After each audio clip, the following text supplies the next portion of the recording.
Добре, най-напред, къде, кога сте роден? Нещо като... В красивото мое младо детство, преди доста много годинки. Аз не е, защото моето детство беше... Коя година съм роден? Да. 48-ма. Къде? В Велико Търново. И моето семейство е доказано по родословното ни дърво, което сестра ми прави. 4 поколения, така че се смятам за търновец. Но сега Търново не е както преди. И ми се струва, че и Габрово не е както преди. Не като възрастен човек го казвам, но се сещам за Габрово, за Манол Токов. За Габрово се сещам за... Даже на Ива бях казал, че ми е неудобно, защото Христо Евашев, той затова е обиден на България, защото ние не си ценим истинското и вяра, и работа, ние ценим ефектните неща, ефектното мислене, ефектното, което да, но не винаги е абсолютно точно. И те фалшиви, не фалшиви ми традиционни думи, традиция, може би сега трябва по някакъв начин да се връщат, защото хората станахме някакси, как да кажа, не искам никого да обиждам, но станахме всеки за себе си, всеки иска да командва, всеки иска да налага, всеки иска. Никой не се стреми към основата. И аз съм го казал някой път в циничен смисъл, не циничен смисъл, но забравяме гърдата на майката, където тръгнахме и искаме да захранваме нещо, което не познаваме. Не искам да се правя на умен, просто тежи ми, защото няма възраст в духовността. Има възраст в плътта, а плътта си е плът. И тя не може да ни... Тя ни командва, разбира се, много. Но другото е по-важно. Кога си роден, точно. Всеки човек е роден в точното време, в точното място. А това, че не е доволен и доволен, това е неразбирането на създаването. Най-общо казвам. Добре. А като казахте за възрастта, да ви попитам, на каква възраст се става художник всъщност? Имам една приказчица по-рано, като казват пенсионер, както сега ми викат деде и старче и пенсионера за мен се ражда, а не се създава. Времето не прави пенсионера. Той се ражда пенсионер. Това му е мисията. Чиновника се ражда чиновник. Политика се ражда политик. Те не могат хората да поискат, да повярват, че това не иска онова, ами казват и продължава да казва, че човека е заменим. Не е заменим човека, за мен. Може и да бъркам, не споря. Човека е незаменим. Той се ражда със своята даденост. Духа влиза в различни тела, ако това е вярно. Материалисти казват няма нищо, но казвайки няма нищо, те пак доказват и спорят, че какво? Че има нещо. Че има нещо. И в любовта е така, и в рисуването. Художник не се става. Ако ти не си роден за тази мисия, вярно, образованието си дава своите шлифовани, един камък, един наистина камък под земята, който е истински камък, и едно време сме учили нещо като естетика, си истински камък. Но чак когато се шлифова и се покаже неговия блясък, тогава казваме ах. А той съществува. Така че всеки може да бъде художник, и вие. Смешно ми е, когато хората казват, аз не разбирам. Ами постарай се да разбереш. Смешно ми е, когато ми задават въпроса, какво е това? Постарай се. Лесно се отрича, трудно се прави. Макар че прави не точна дума, защото за да направиш едно нещо, то трябва да бъде изживяно. Иначе какъв е смисъл да го правиш? Пак ви казвам, не се правя наумено. Съм се сблъскал в моя живот с хора, които стигнат до някъде и мултиплицират. Повтарят едно и също нещо. И са ми казвали: Стефане, ти си голям мързеливец. Да, не го отричам.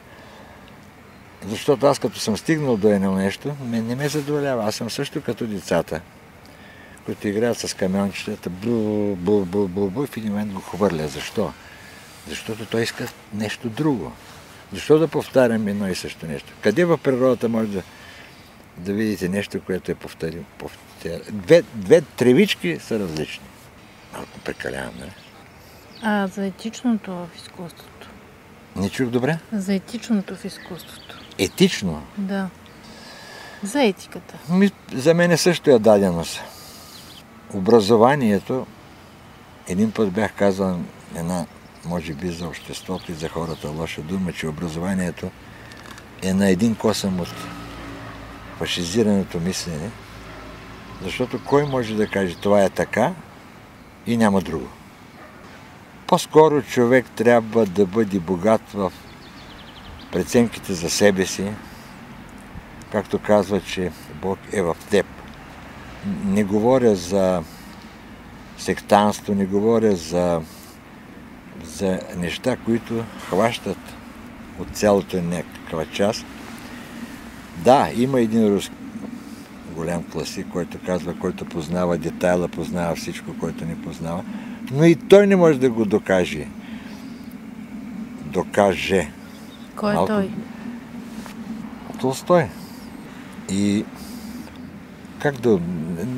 трудно е да се обяснява, трудно е да си... Аз не се срамувам, сега съм в това училище, не се срамувам от думата даскал, защото даскала е връзката между семейство, общество и младата личност.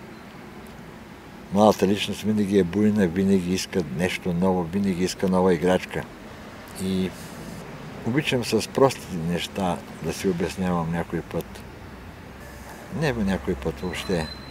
Като че ли даскала е този, който е мантенелите на пътя, да ни позволим детето да избяга и да направи това, което ние сме правили. Дали сме прави, защото има друга логика, трябва да се опариш, за да се научиш. И това е вярно. Но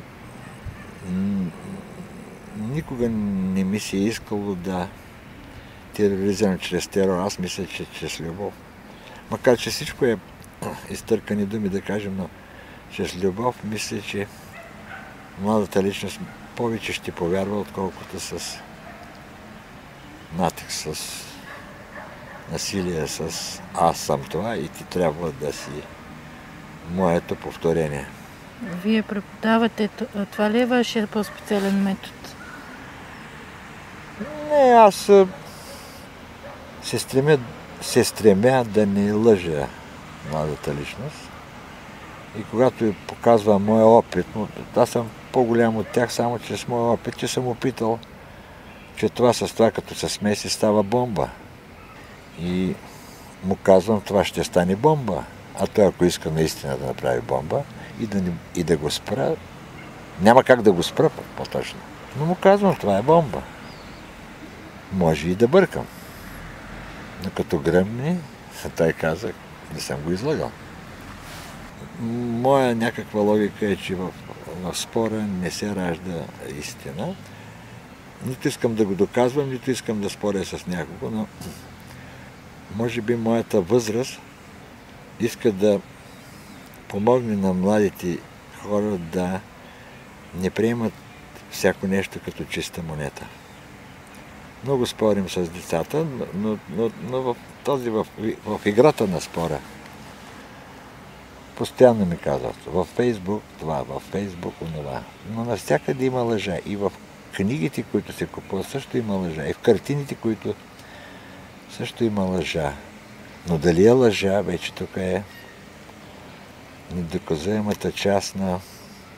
Не мога да намеря точната дума.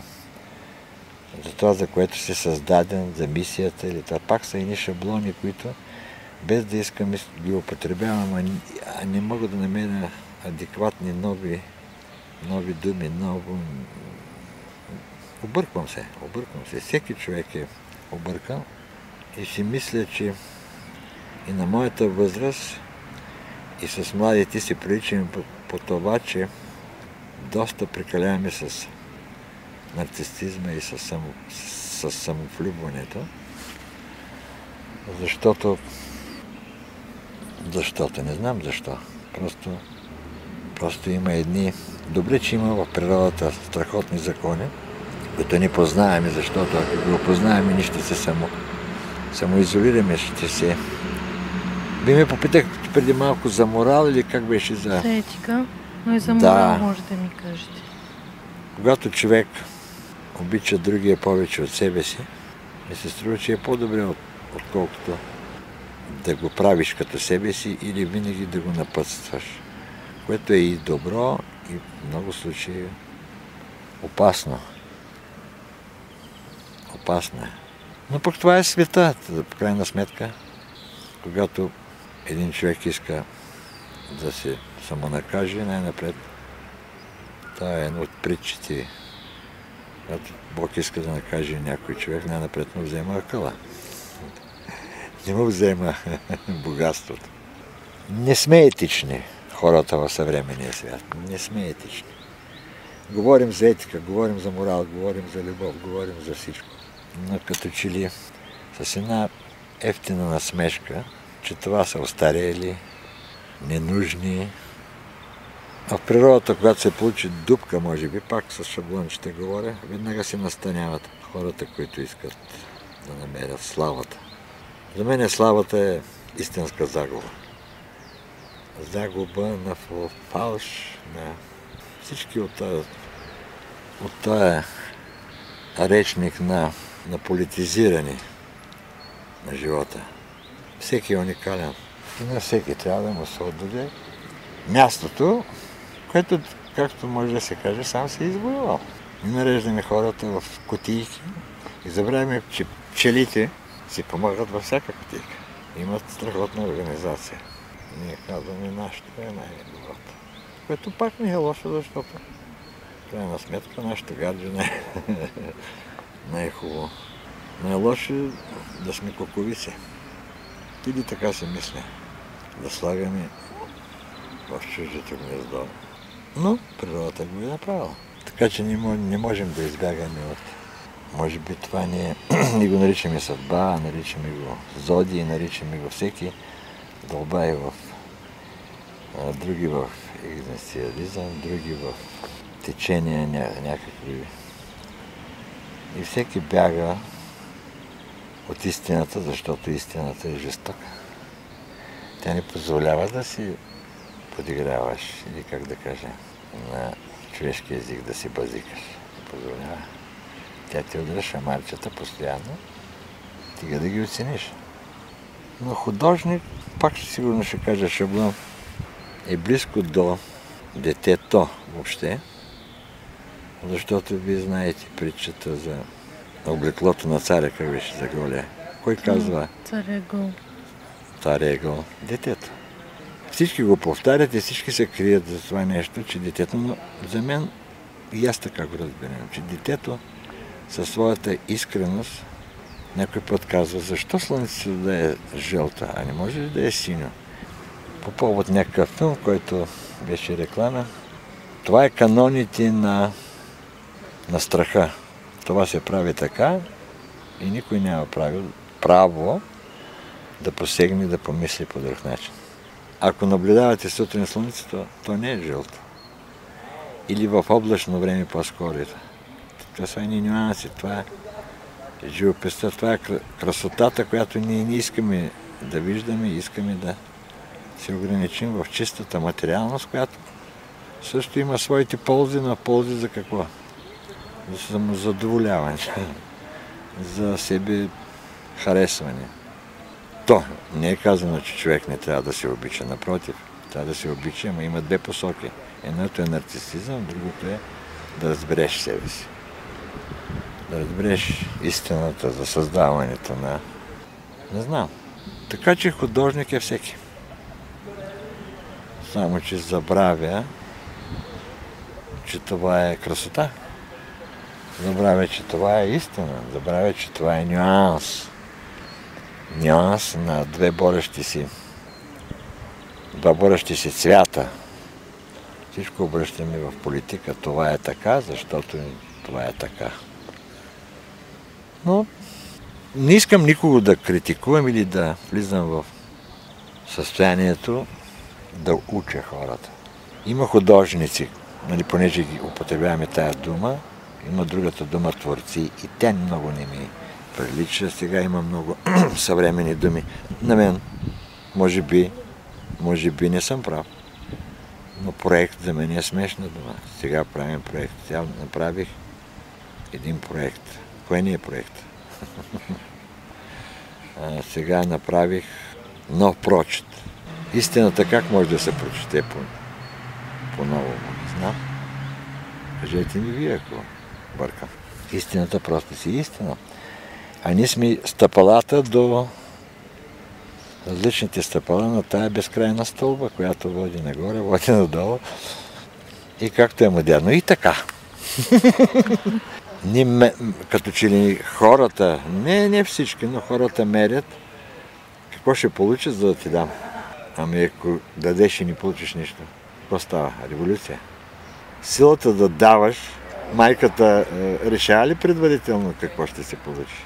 Но дава себе си, за да даже на някое място заминава от този свят. И отива в по-хубавия истинския свят. Не съм в никаква секта, не съм в никаква религия, не вярвам примерно в орфеизма до някъде. Не мога да кажа, че го познавам. Вярвам в такива неща, които са близки до силата. Защото някои други са ми казали, моя род или моите по-стари пък учители, че мазолите на ръцете не могат да командват мазолите на мозък. Има някаква логика. Да. Ние обърнахме нещата и казахме, че ако няма това, няма да има онова. Дрън. Всичко си е и ни страхотни, приятни. Добре, че ги има тези природни закони, иначе ще се самоунищожим. Вие сте учител. Аз искам да питам, кой ученик няма да забравите? И защо? Не мога да се направя на много голям. Почти никой не забравям. Почти никого. Има и такива деца, които са дошли в нашето училище или въобще в училищата, които заради родители, заради това. И въпреки всичко, те излизат с любов. След като за тези детски и даскалски отношения няма да говоря, след като те си спомнят за нас и идват стари ученици, не стари, по-големите групи, които се завърши на нашите срещи на откриване на учебната година, значи те изчистват древните пречки, които са нормално. Учителите също са хора и те са бъркащи същества. И когато стане наистина чистите отношения един към друг, те излизат на някое място. Невероятно е, когато един ученик те прегърне. Нищо общо няма с другите материални стойности. Само едно здраве, само една прегръдка. Сега скоро го получих. Правихме Габрово една изложба с един ученик. И когато той посегна да ме целуни по бузата, аз се разплаках. Прекрасно. Всички деца са наши. Всички. Така. За всички се спомням. Даже с всичките щуротийки, които са естествени, както в семейството, както всеки е поискал това, което иска, всеки е запомнил, ако не си го лъгал, и ти признава един ден, което е вероятно. Да. Всички деца имат нужда от искреност, от истинска любов. И те някой ден оценяват това. Има една притча за един син, който толкова обичал жена си, че каквото поиска, той го изпълнява. Един ден тя поискала, накрая нямало какво е казва. Искам сърцето на майката. И той отива и стръгва, го носи и се спъва. И сърцето проговаря. Удари ли се, синко? Така че всички деца са наши деца. Да. Какви предизвикателства имате вие като художник, като човек? Аз сега говоря така очень сериозно, но съм голям щурак. Девети всеки млад човек. Пък и ние, че дърти също правим щуротийки. В името да се покажем, в името да не остаряваме, но да. Предизвикателствата всяка секунда, защото човек винаги има какво повече и повече и повече да получи. Тялото може да се напълни с всякакви силикони, с всякакви храни, но духът не може да се напълни. Той винаги, така ми се струва, не съм сигурен, не мога да правя теории, но духът винаги има нужда от още. Всъщност, това е мисията на човека, да се усъвършенства в посока една, за която е създаден. Всичко е предизвикателство. И любовта е предизвикателство. И моженето на други е предизвикателство. Затова има този блестящ филм на времето, който съм гледал, Моцарт и Салиери. Затова има един още, не по-още по-добър си подобен филм за... Аз забравих името на дамата, ученичка на Роден. Ками Клодел. Да. Винаги има нещо, което е по-истинско от това, което правиш. Колкото и да си голям, колкото и да си признат, колкото и да си с хиляди поръчки, колкото и да си богат материално. Но този разкошен базик, който ти показва силата на духа, колкото да си мислиш, че не е така и не можеш да го признаеш, в крайна сметка го признаваш. Плюс-минус. Вечната връзка между това и онова.